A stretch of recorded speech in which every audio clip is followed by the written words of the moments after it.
we are very privileged. We think that we are so privileged and happy and knowledgeable and wise that we should go out there and help them lift their game.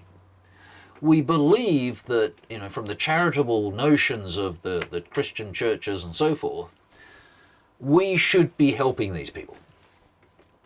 But when we, the rich West, goes to these places and tries to help, we bring with us our Western knowledge, our Western information, our Western models, our assumptions, our biases, our privileges and our expectations. And it turns out we are so different, we muck it up all the time. We get it wrong.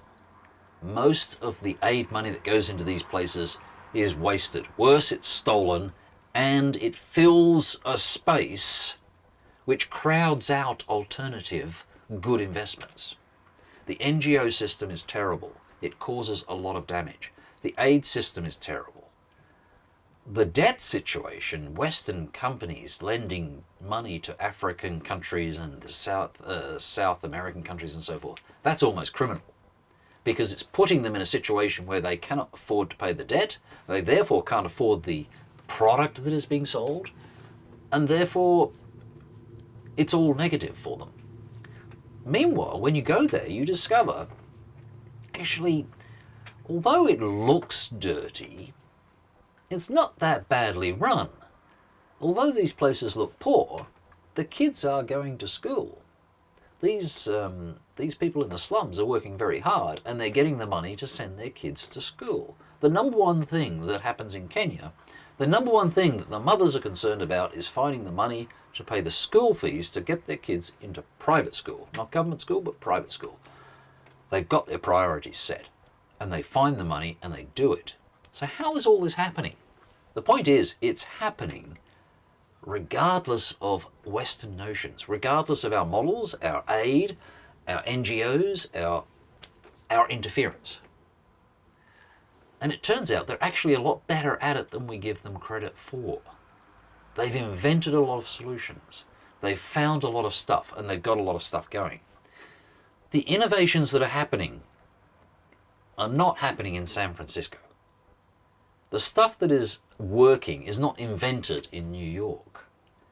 What's happening is there are little startups in Africa developing African solutions to African problems. Just recently, the first major startup got something like 12 million financing, venture capital, and that's a little startup that's been running for a few years now, probably 5 years now. And all they do is run solar panels on the top of buildings. They stick a phone on the solar panel and a UPS or a battery, and then they power a light bulb inside the house.